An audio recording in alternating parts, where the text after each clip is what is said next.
Thanks for clicking on this video. In this track, we talk about ideology, and we're joined by some of our amazing community members at CU. We discuss questions like, is it possible to separate identity from ideology? And provocations like ideology and moral high ground. I found this track incredibly enlightening, so much so that we might do a follow-up, and I think you will too. So without further ado, enjoy the track. Hi everyone, and welcome to The Track. The Track is a Civics Unplugged series where community members participate in meaningful discussions on topics that are too often neglected when thinking about the future, when thinking about building the future. Through prompting questions and provocations, we venture together into complex but important conversations related to building the future and democracy. We understand that this work requires ongoing dialogue, but it's a journey worth trekking through. So my name is Ashley Lynn. I'm 17 from Vancouver, Washington, and I am joined today by some of our amazing CU community members. Our topic today is ideology, and we'll start off with a word association. So just say 1 to 3 words that you associate with ideology and why. Hi, my name is Capumba. I am 19 and a builder in this community. And when I think of ideology, a few words come to mind, but more specifically, the word building comes to mind. And that really has more to do with like a personal experience in the sense that a lot of ideology is tied to religion or like really long-standing institutions. And just having spent more time in sense-making spaces, I realized that I can like build my own ideology and things that I believe in and kind of tailor them to myself and the future that I'm hoping for. And so building is the word that comes to mind. Hi, my name's Elena. I am a CU 2021 fellow, and the word I'd have to use for ideology is probably divisive. And that's because particularly in recent years, we've seen a growing rise in partisanship and divisiveness. And I guess much of what I've seen in terms of that has stemmed from ideologies and what the different ideologies mean to the different people.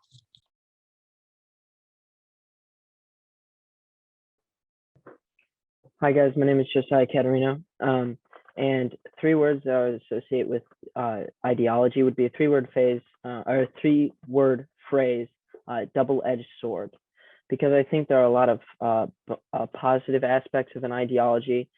It can collect a group of people around similar morals and ideas, but it can also lead to mob mentality and hurtful outcomes as well. Hey, I'm Madison. I'm a high school senior from Verdigris, Oklahoma. And the one word that I would associate is identity, because, I mean, now it seems as if they are one and the same, ideology and identity, whether it be like religious identity, political identity. And as Josiah mentioned, that can be both a good and a bad thing.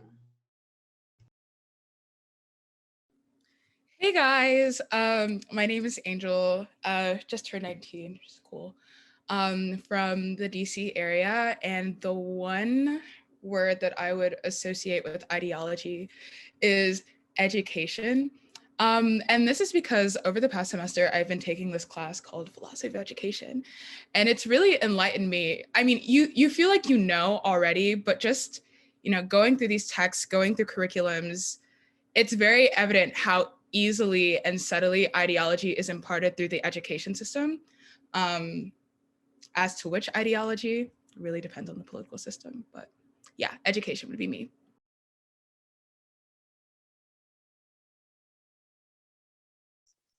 I just quickly like to add one word to mine, and that would be the divisive and unifying, because I realize that ideology can be unifying within itself as well.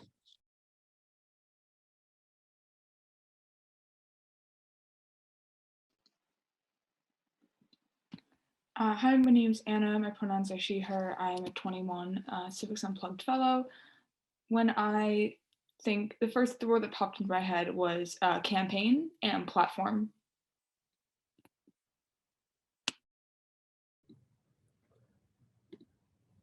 Hey, I'm Gary, calling in from New York City. Um, the word I would use is probably intoxicating, because it can make you feel so sure about the world. Um, it feels good to have certainty, but it's really hard to, it's hard for that to be sustainable for your well-being in this time where things are just so uncertain. Awesome. And my word association would be just constricting. I think you have to give up a certain degree of autonomy to align yourself with a collective belief. Um, and you just give up that space you have to like adapt and evolve. Um, awesome. I guess we can dive into questions or provocations. Does anyone have a question or provocation that they would like to ask to get us started?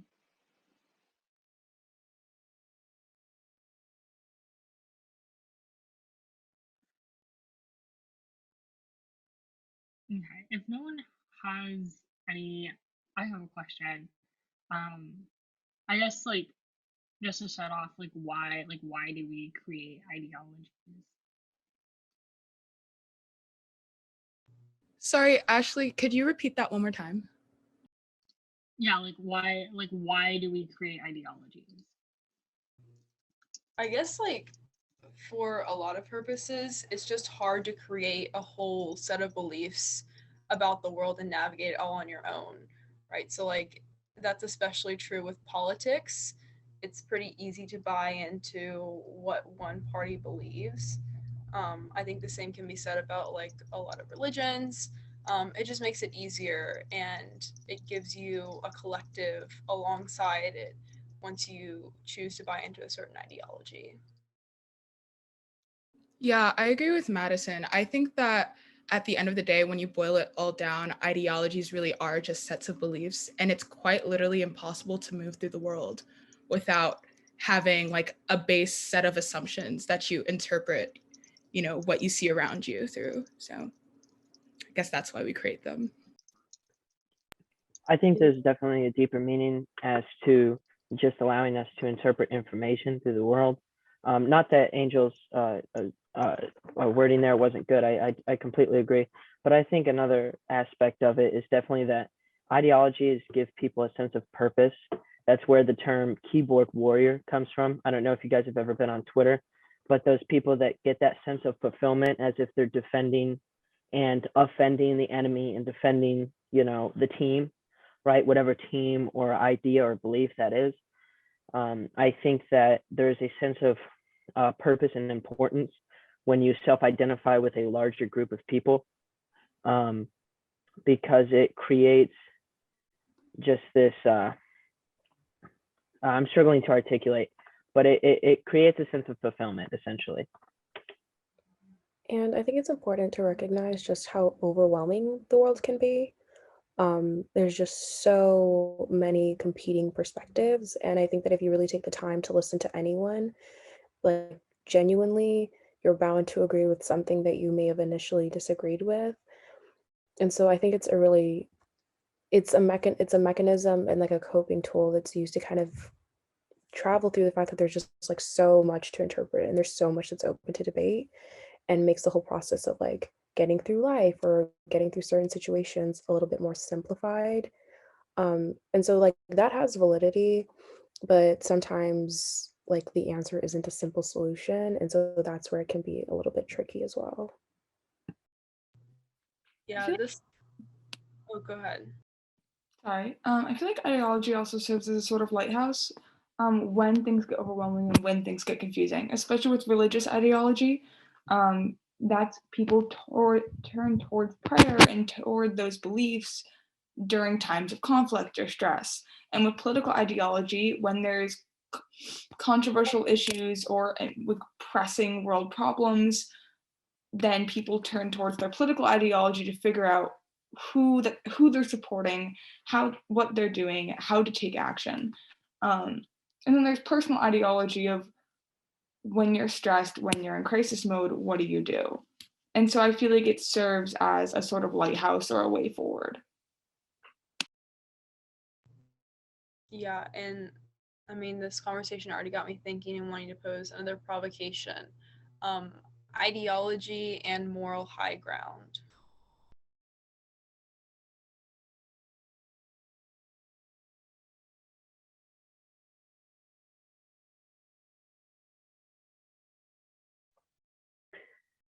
I definitely think that there is a strong, definitely a positive correlation between moral high ground and a sense of ideology, because the nature of an ideology being a set of beliefs and moral outlooks that you dedicate yourself to, essentially, you're going to always, you wouldn't believe those things if you didn't think that they were morally correct or morally superior to other modes of thinking.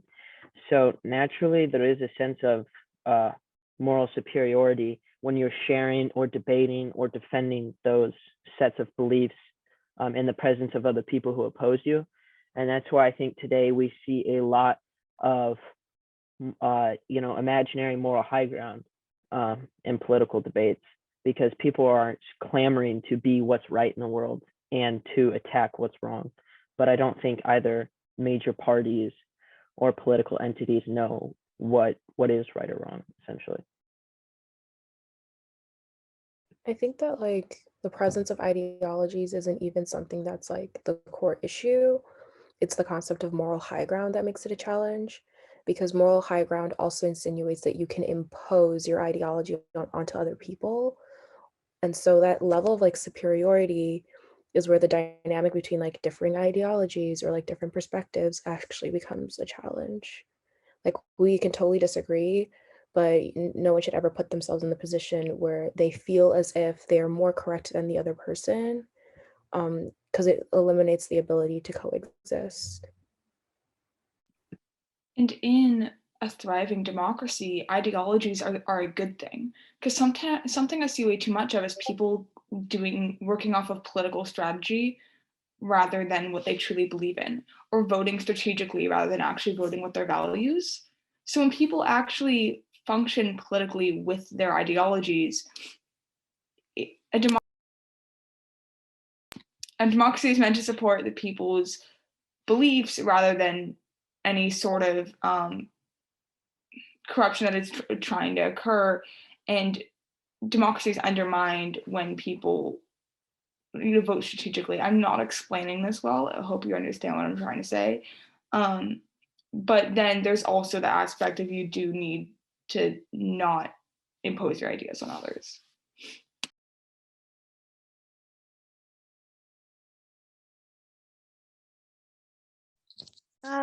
If I can just add, I think there's I guess within an ideology there could even be I mean, every single person in an ideology doesn't exactly have to have the same morals, I don't think.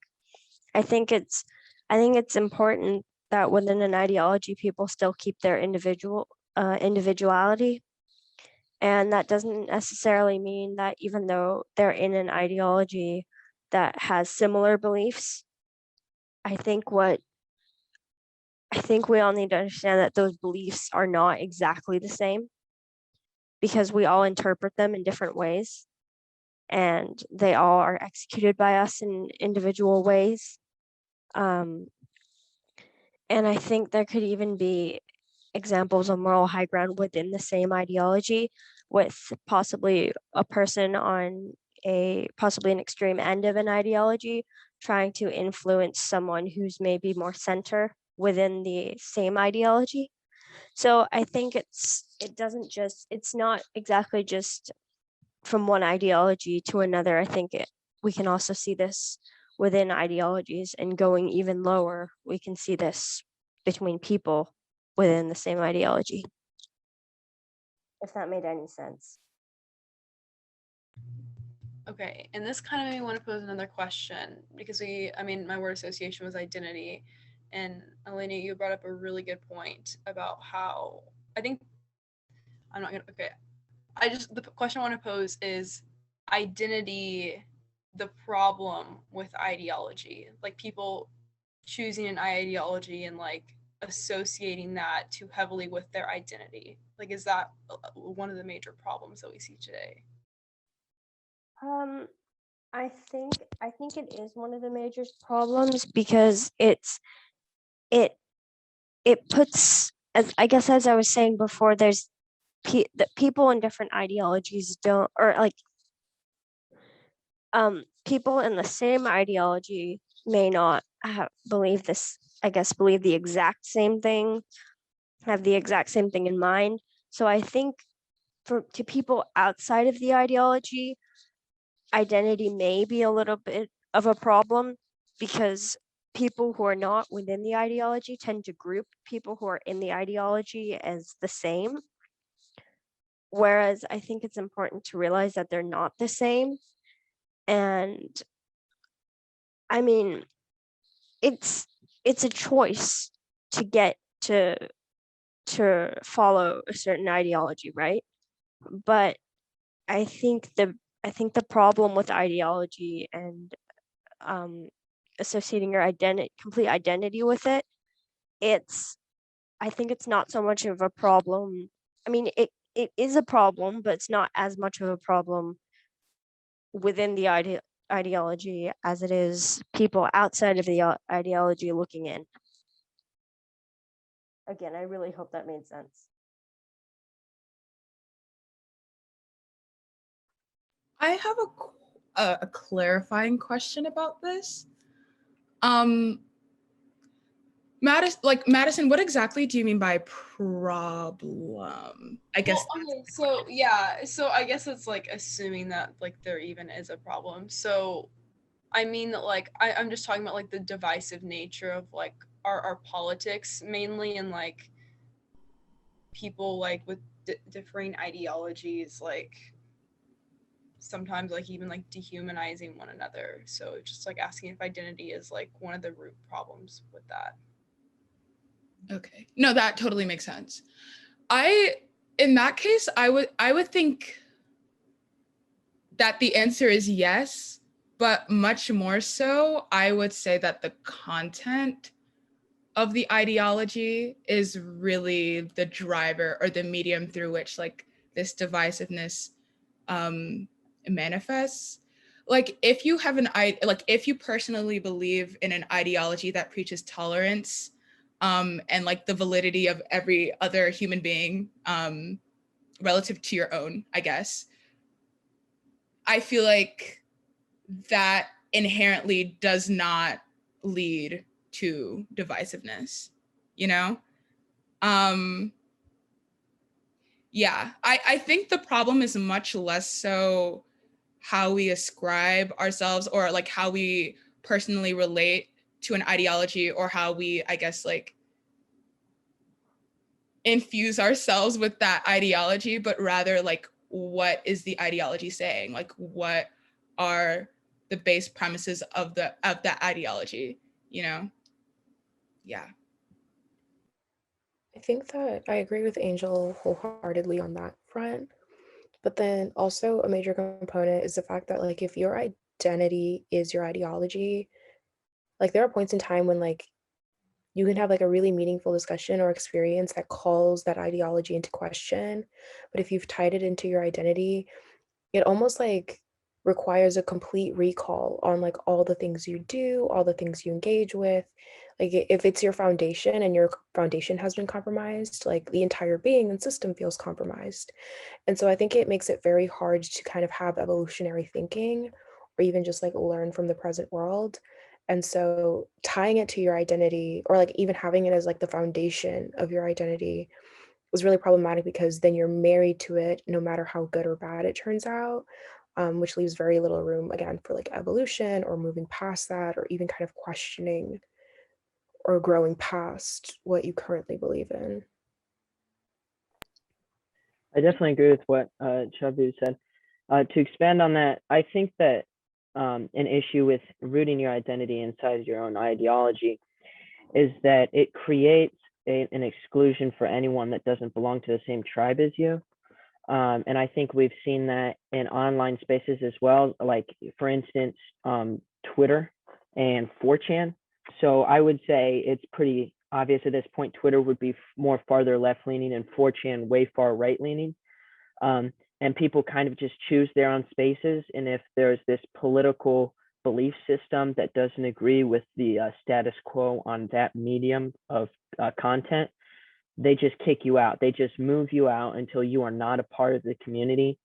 And I think that self-identifying with this ideology creates that, as to where when your political beliefs or cultural beliefs are being challenged, you're believing that your identity is being challenged. They're not just going for what you believe in, they're going for you. They're gunning for your heart and what you think is right. And associating yourself with that strong belief system as you are one and the same, and this like symbiotic relationship, it's unhealthy because it creates this unwillingness to change and to consider other points of view. And I just think that it leads to where we are now, as to where you have riots in the streets on both sides. For the last 6 months, Portland's been on fire, and there's just all these other issues to where people aren't willing to sit down and discuss with each other issues anymore because of that self-identification. That's a really good point, actually. And if I can just add to that, I definitely agree.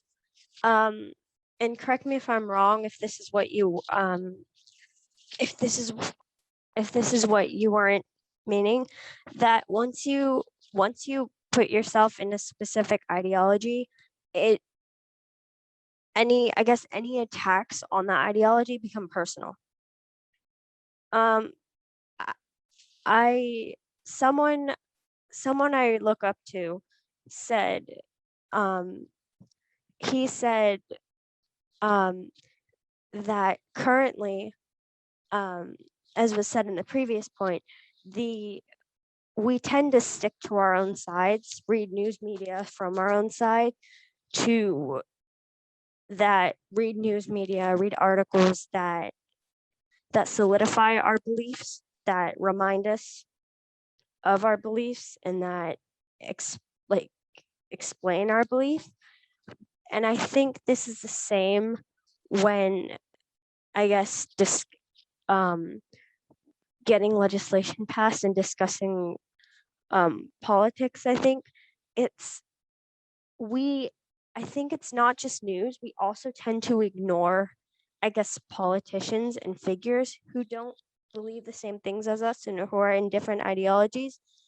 And this person I really look up to, who started his own civics engagement platform, said numerous times that it's even more pernicious if we don't acknowledge them, if we don't acknowledge that they have power and that they are sitting in office and they do have the power to pass legislation.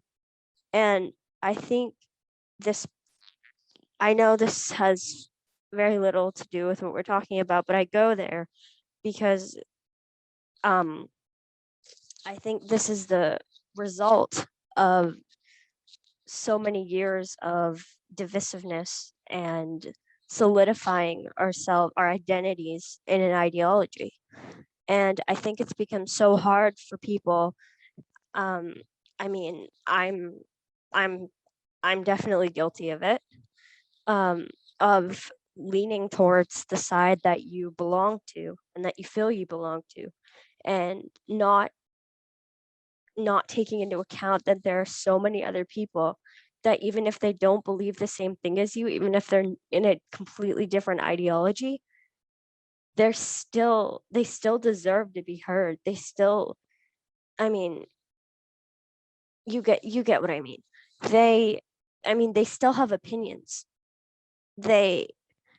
It's just because you're from one ideology doesn't mean that the ideology who believes the opposing things to you, it doesn't mean they're irrelevant. It doesn't mean you should completely ignore them, because ignoring them is not going to get you anywhere. It's not going to get you that one step forward that we want to get as a society. Yeah, and this differs a little bit from identity. but the motive behind the spreading of ideology or why you're putting the ideology out there is really important. Like if your motive is, you know, to get as many clicks as possible, get as many upvotes as possible, get as many retweets as possible, because you feel validated when it does, the things that gets the most clicks, upvotes, and retweets is extreme, bitter, and hateful. And that's the truth. It's been shown that the things that get shared the most are the ones that grab your attention because they're discriminatory in some fashion. So that when your motive is to spread it across social media, then the ideology itself gets distorted. And so the motive should not, you know, be to have these certain social media presence rather than making an actual change in politics and the government. I guess I have another question. First of all, I think all of these have been amazing points, especially Josiah and Elena's points. So now I feel like we're in a bind in which we've identified that identity-based ideologies create exclusion, right? But is it possible to separate your identity from your ideology? Because if it's not, then are we like just destined or inherently inclined to, I guess, create these exclusionary spaces? Or is it a problem with the ideas themselves? Is it the human? Is it the idea? Like what is really creating that exclusion? I mean, like, I guess what immediately comes to mind is not every ideology is meant for every single person, right? Like at the end of the day, like ideology is like it's a set of beliefs that I mean like and like we talked about this earlier, like it's a set of beliefs that help someone like understand how to move through the world and make sense of information. And to an extent, like identity is important to that because like how you move through the world is kind of dependent on kind of like who you are, like your cultural values, like your community, and it doesn't make sense for and so I mean that's why I think identity is like will always be core to ideology, will be core to ideology. I just like don't think that the same ideology necessarily needs to be applied to every community because every community is different.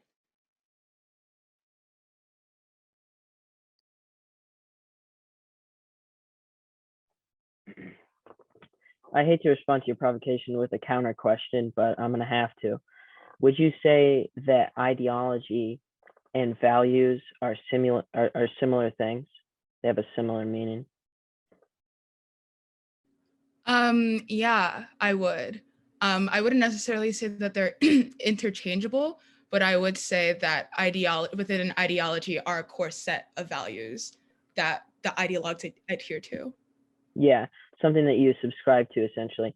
So what I would say is I think that values definitely sounds as if it's a much less severe version of ideology, whereas an ideology is something that you adhere to and wholeheartedly believe in.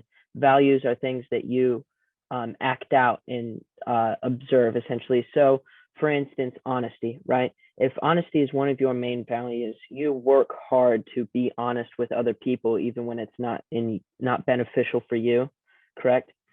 So I think that recognizing that a political ideology is more like a value, whereas you believe in, say, wealth redistribution or progressive tax brackets, but you understand that that's something that not everyone else is going to believe in, as in we know not everyone else is going to value honesty or is going to be an honest person. So expecting other people to hold the same set of beliefs or same set of values or ideologies in you is just unrealistic, is what I'm essentially trying to say. I feel like there's a distinction actually between values and ideology.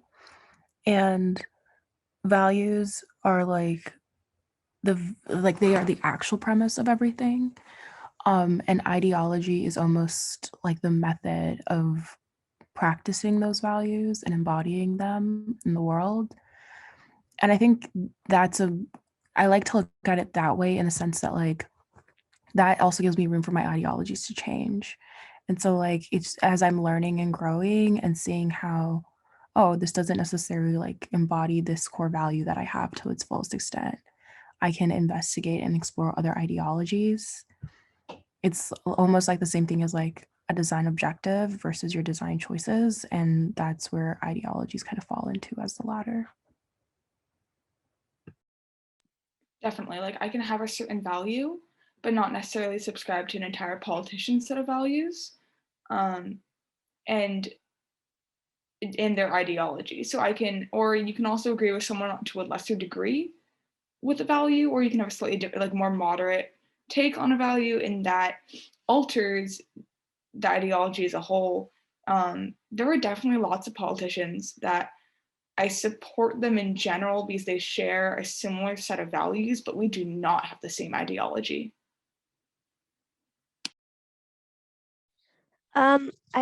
If I can add, I think it also relates to, well, yeah, as we're talking about identity and ideology, because even if you're from an ideology, it doesn't mean you have the same values or the same identity to the person maybe sitting next to you who's in the same ideology as you. And I think within a group, it's harder to separate identity from ideology, but personally, within an ideology, I think that's how identity and ideology are separated, because from outside an ideology, it's easy to perceive the ideology and the people within the ideology as one, as like people who believe the same things, who are willing to do the same things for what they believe in. But I think it's also important to know that every single person in the ideology has an identity. And I think from a person, I guess, outside looking in an ideology, it's hard to separate the two.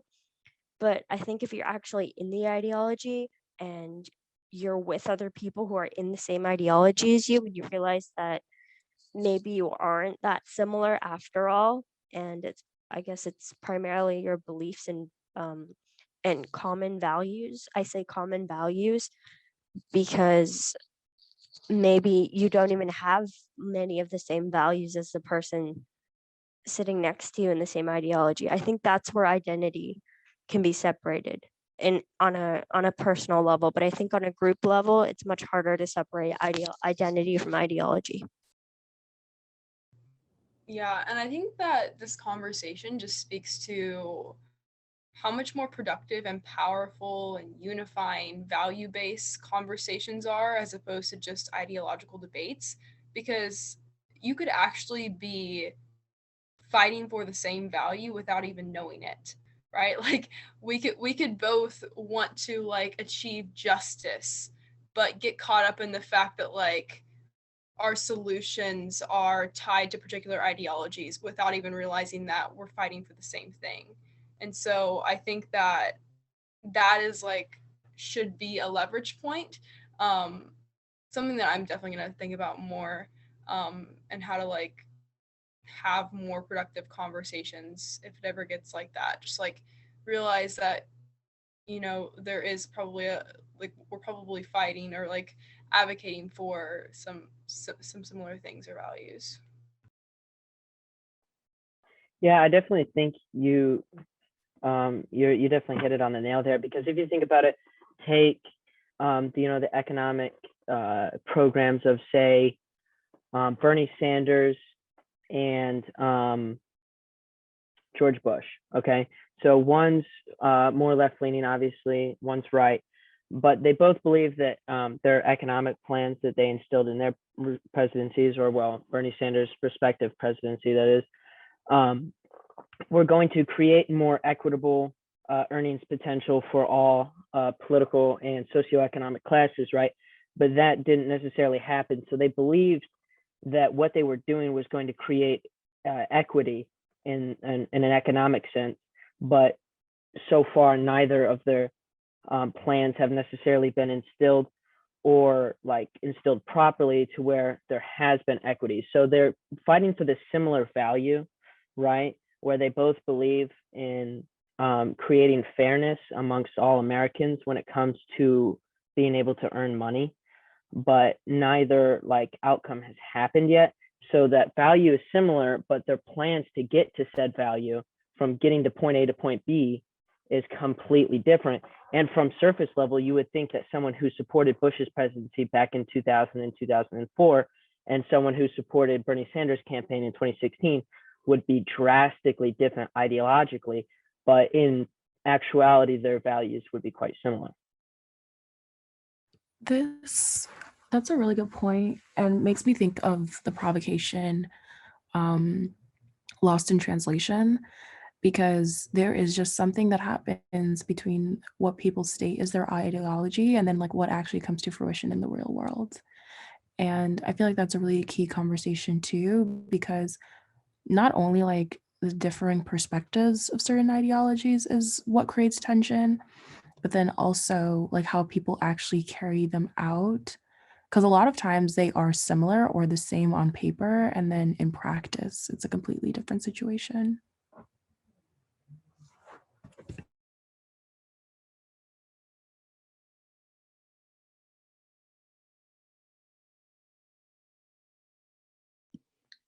We see this a lot with people who call themselves, well, actually, I'm not gonna.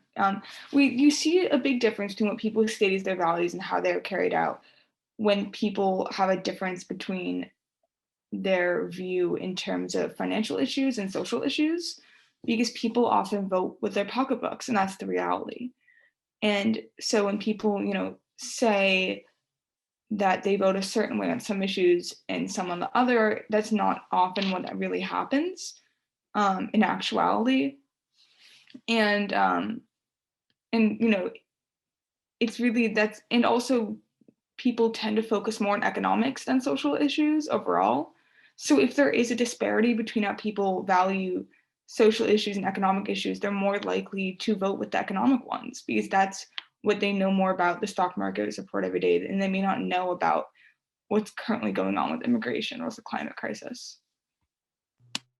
Yeah, well, and I mean, it's hard, right? If we're talking about politicians, you're rewarded for playing the ideologies game, not the value game. And like when people are in office, like what gets you reelected is signaling your values, not living them out, and utilizing ideologies in order to, I mean, basically rally people behind you. Like, so yeah, I just think it's definitely true, but it's hard, and I understand why people end up doing it. I mean, like right now, ideology is the only way for is the only way that we have to see if someone is living their values. Like, what are other ways that we can hold people accountable to their values apart from the policies that they have? Oh, go ahead. Okay, thank you. I appreciate it. So one thing I'd like to say is, I'm sure many of you have heard the quote before, "House divided cannot stand." And so I was wondering, where do you guys think CU stands politically and ideologically? Just an introspective question, because I think that a lot of the center of attention when it comes to these treks is talking about everyone outside of the organization, our nation, foreign nations, and our relationships with those nations, and other political groups and entities. So I was just wondering, where do you guys think that Civics Unplugged stands in this ideological aspect? I really hate to do this, but I'm going to have to ask a follow-up question on that, if you don't mind. I think, I mean, honestly, just personally, I don't really think CU stands within a particular ideology because I know I haven't been here very long, and anyone who's a builder or I guess, or Gary, please cut in if I'm saying anything wrong. But I don't think CU really stands within an ideology. I think CU is accepting of all ideologies, and I don't think there are any, I guess, any, I don't know if barriers are the right word, but I guess I don't think there are any ideologies like standing in someone's way of coming into CU. But I do have a follow-up question, because I know CU is founded upon advocating for democracy and sustaining the democracy that we're currently trying to repair. Would you guys consider democracy an ideology?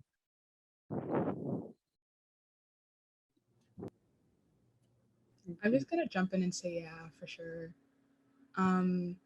I was also typing this in the chat, but I think I'm probably understanding ideology a bit different than how other people here are understanding it.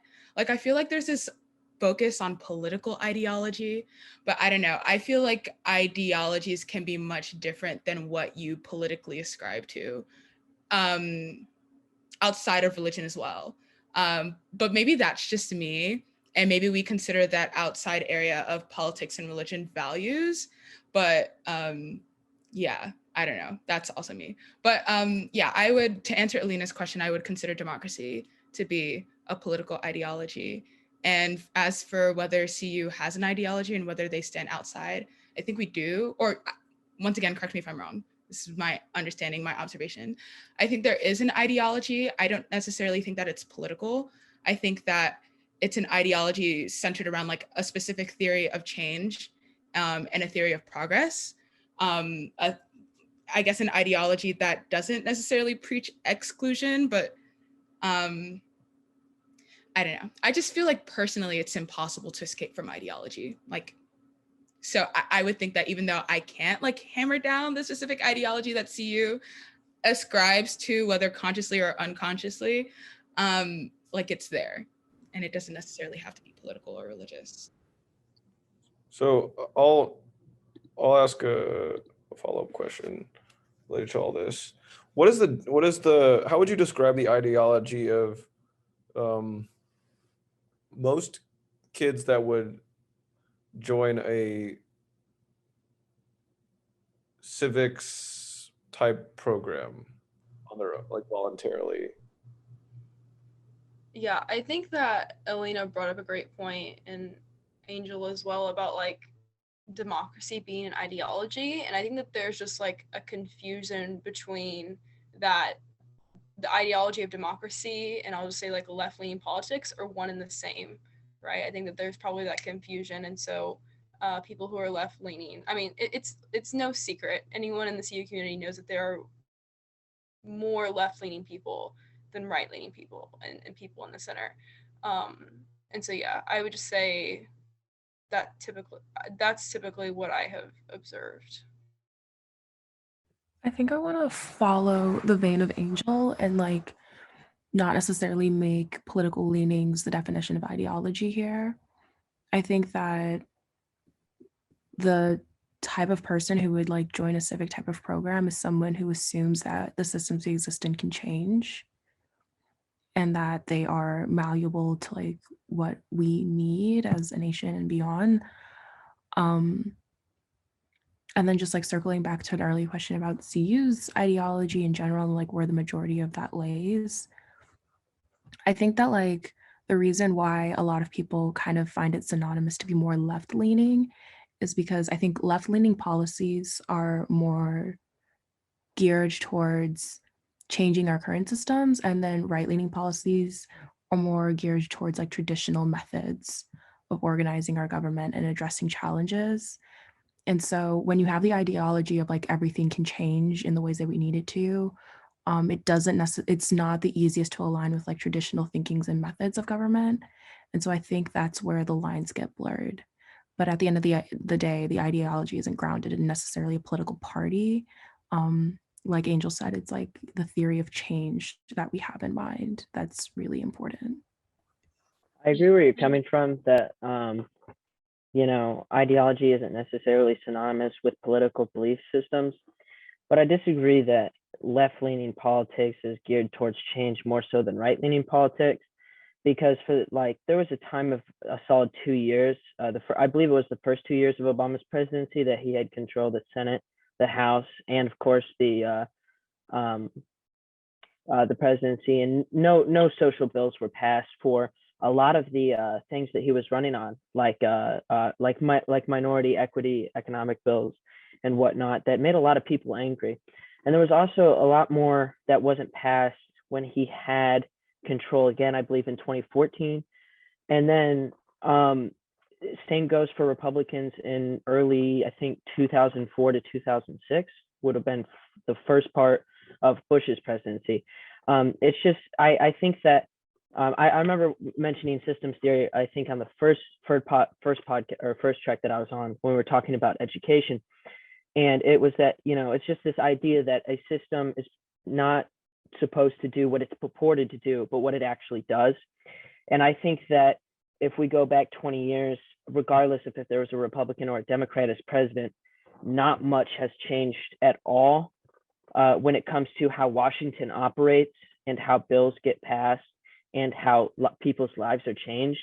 And I don't think it has anything respective of party. I also believe that a lot of what goes down in a lot of civics programs, including the fellowship as well, seems to be more geared towards cultural issues.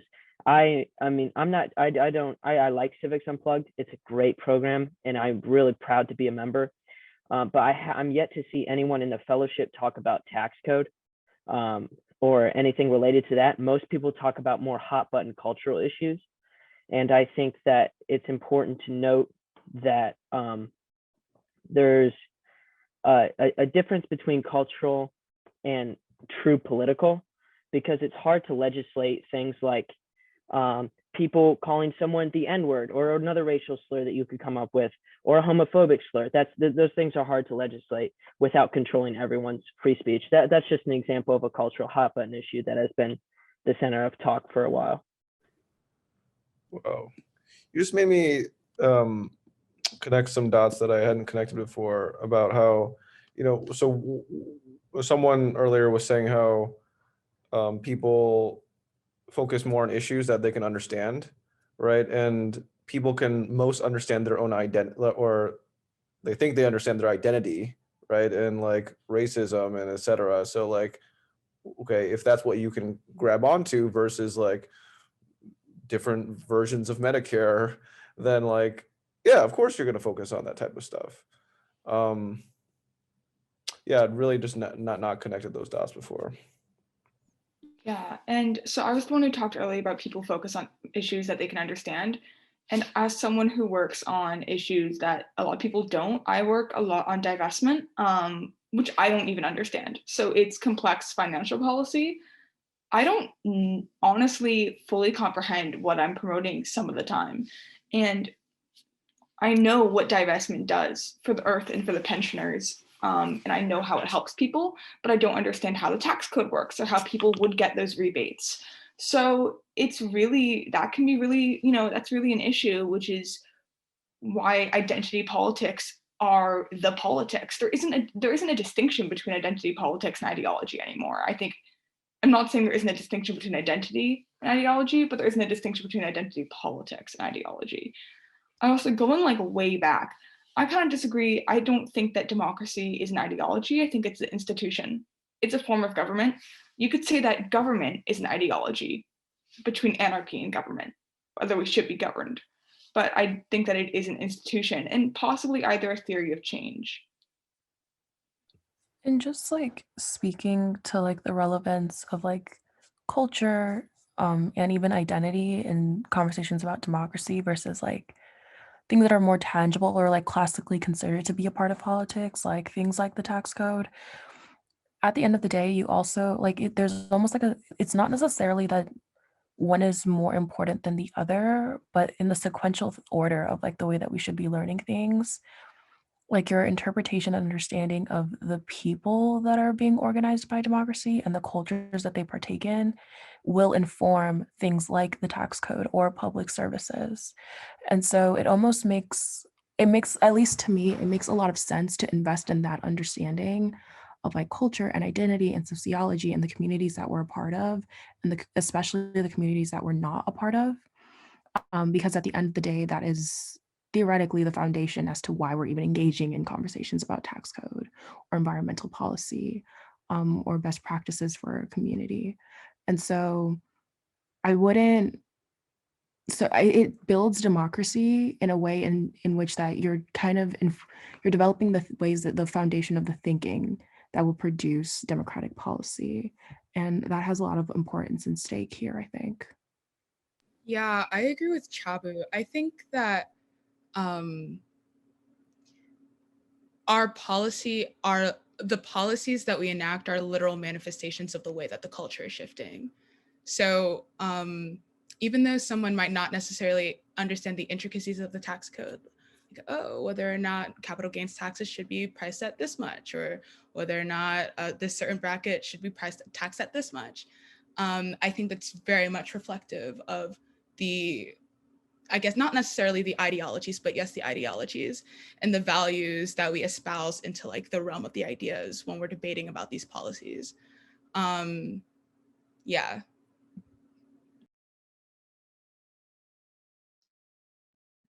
Awesome. Well, this was great. I am going to drop the link in the chat so you all can kind of look at what we've talked about so far. And I think we can go ahead and kind of move into the reflection section, where everyone will kind of just have a chance to kind of talk about something that you're taking away from the track. I can go first. I thought this was really interesting, especially kind of that point, Josiah, that you made at the end, just about how, yeah, like kind of just drawing that connection between like people focused on issues they can understand, and because identity is something I understand, like they end up focusing on identity, which makes a lot of sense. But also like to what is CU's like ideology or like theory of change? I guess like the first thing that came to mind was just like the kids will lead, and like I don't know if that counts as an ideology, but like that just seems like the core belief that is that kind of just lies as a foundation of everything we do. And I think like some of and like I think just even just that belief threatens some other values that people have, right? Whether that's like if people like really value like tradition or like you know like traditional structures of hierarchy or power, like of course they would be against what we do at CU. So like I don't know, that's kind of something I was thinking about. But yeah, does anyone else have reflections? On that note, I don't write this down. Well, I don't know. I'm not editing this out either, but it's helpful to conceal parts of your ideology if you're trying to build a, you know, if you need the help of a different different types of people that may resonate with parts of what you're doing, parts of what you believe.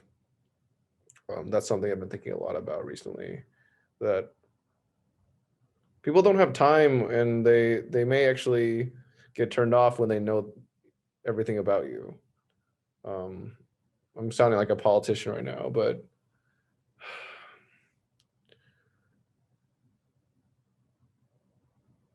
getting people to do things together is not easy, and different people have different reasons for walking together.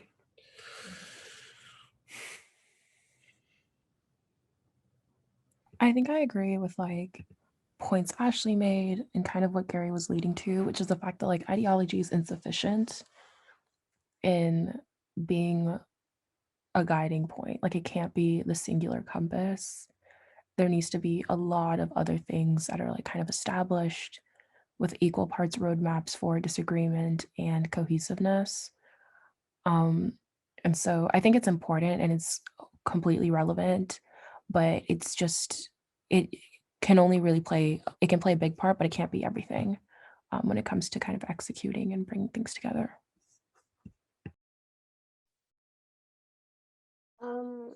I guess I'll go next. I think something that I took away from this, or I guess one of the things, is something that actually Anna said, which was that democracy is not an ideology, but it's an institution. And I really like that point because I think the definitions from an ideology versus an institution versus just like a standard set of beliefs has all just merged into one. And it's very hard to tell the difference anymore. And I think the fact that that we can have these discussions and get different perspectives and actually be able to differentiate topics like this is really helpful.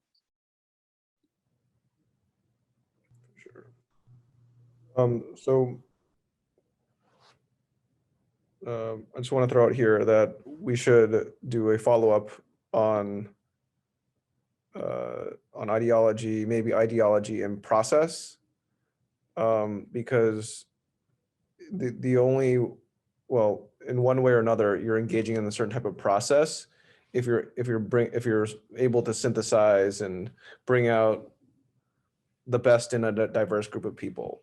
So we talked like about a lot of really good stuff today, but how do we make sure that Civics Unplugged levels up, right? And this isn't just like a fun theoretical conversation. So next step, would love to invite some, if not all of you, to do a follow-up.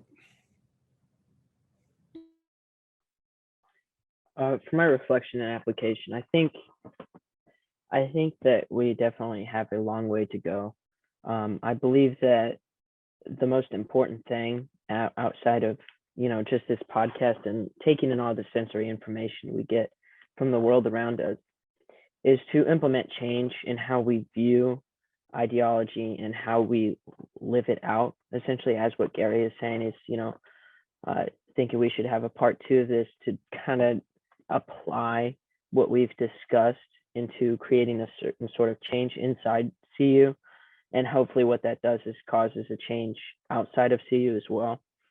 And I think that just splitting up that marriage between your identity and your ideology will bring about much more inclusion rather than exclusion in the current state of affairs in America. Yeah, I think that's a great idea. I enjoyed the whole conversation, but something that really stood out to me was the conversation about how values and ideologies interact. And I just think it's so interesting that like becoming so ideology focused and tying that to our identities makes us forget about our values sometimes when those are really the reason why ideologies exist. And so I think that relationship is really interesting. And so it's helpful to sit back, and I know it's so like cliche to say like, question like why you believe what you believe. I feel like we've been kind of desensitized to that sort of thing, but yeah, just super interesting conversation. Madison, to your point, what the values and ideology conversation made me think of was that most Democrat and Republican politicians share very similar values. They value power. It's about like, it's just whatever it takes to have power. So everything else is sort of just almost like a means to an end of getting, it's like they agree. It's like they agree what matters. And so I don't want us to over assume that there's like a lot of logic of like, oh, like we're voting for like philosophers that have very like, clear set of values beyond power, and like that they have, you know, they're very, very principled thinkers. Like, I don't think we can assume these things, but I think we should aspire to be people that actually believe what they say and aren't just doing things for money and power. Yeah, I really agree with Madison and Gary. I think that's what you just said is going to stick with me the most. Ideology as a means to an end. I don't know. I think that resonates with me for sure. Yeah, because at the end of the day, when you sit down and talk to someone who might not, specifically for political and religious ideologies, I think when you sit down and talk to them one-on-one, when you see them for who they are, you really find out that despite, I guess, like the clothing that their beliefs may take, there's very much a common ground a lot of the times of those core values of, like Ashley said, security, community, family, or power, you know? So yeah, I think from my application is that I'm going to take that and try to paradigm shift in the way that I think about how specifically political ideologies manifest in the world. Yeah, so thank you for that. Sure. The hidden note on expressing ideology and covering ideology as a way to move through the world and continue networking was really interesting and really made me think, especially as that's, that's something that I think about a lot in terms of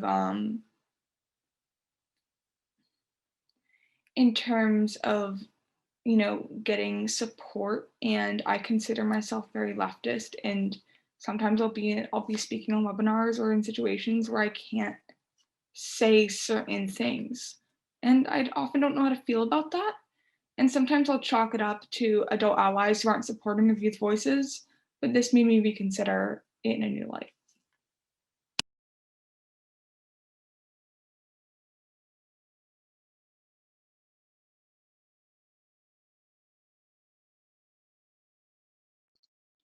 Okay, awesome. I think everyone went. Gary, we can go ahead and stop sharing. Yeah, I think thank you all so much just for joining us on the track. This was a great conversation, and yeah, I definitely learned a lot. So thank you all for being here. 100%. Can I ask a question? I'm sort of breaking the rules, but have you ever been in a space where, if it wasn't explicitly said that different viewpoints like were valued, did you feel like you had you were able to express those viewpoints? No. I find that I think that not my politics specifically, but some of the things that I say can be considered a little bit radical. And when I'm in certain spaces, I tone it down. Yeah. Yeah. And I'm sure that's like the same for a lot of people, regardless of where you stand on the political spectrum. I was once on a webinar. What I specifically referencing in my application was I was once on a webinar. I couldn't say the word capitalism. I was talking about the roots of the climate crisis and how it comes from colonialism, capitalism, the patriarchy, and that's where the roots of the climate crisis come from. And I was like, systems of oppression? Sure. Oh, was someone gonna go? I guess I'll go. I've definitely been in that situation before where I guess this particularly happens throughout the day at my school, because I guess since we all come from different places and different backgrounds, it's kind of important that nothing really like political is kind of discussed. Meaning, I mean, even though political topics are discussed, it's usually very hard to get your input in those discussions. And if you say something wrong, then, I mean, you don't, but what's tough is you don't know what's wrong in those discussions, essentially, especially if you're talking to like-minded people. Yeah. Mhm. The way that I look at it, it's almost like, depending on where I am, I'll like propose the least inflammatory version of the truth. But like that imposed limitation also means that I can't, like, the more honest and like free and unhindered someone is, that the better the conversation that you can have, the closer to the truth that you can like collectively get. Exactly, Angel. It is like, it's the gentle art of code switching and just like getting to your point, but like framing it in a way. I think framing is actually the way to look at it. Framing it in a way that like the people who are there will actually listen to the message and not like stay overly focused on like the ideology or the political opinions and sidings that kind of surround it often. Yeah, like I'll add that certain words are triggers. Like certain words people associate with certain ideologies. Um, and so it's like you have to learn how to like avoid like those words and avoid the triggers. And like it just becomes this very like delicate game that like no one really wants to play. Yeah, I definitely agree. I feel like there's definitely been times where I've had to censor not necessarily how I say things and the diction to which I say my points, but the entire arguments that I choose to discuss and the points that I, the hill to paraphrase, the hills that I choose to die on, essentially. And what Gary said in the chat, I feel like definitely has a strong resonance where, if the set of values is set by the leader, you can't necessarily control all of the values set by the followers themselves. And I think we've seen that with Twitter as well. Whereas, the executives really want to make sure that it's a fair place for all political ideologies, whereas a lot of the baseline coders and workers have set algorithms that are not necessarily fair for certain political groups, or as they feel that are not fair. I don't want to get off on a tangent, but I feel like that's a good real life example of what Gary was trying to communicate there.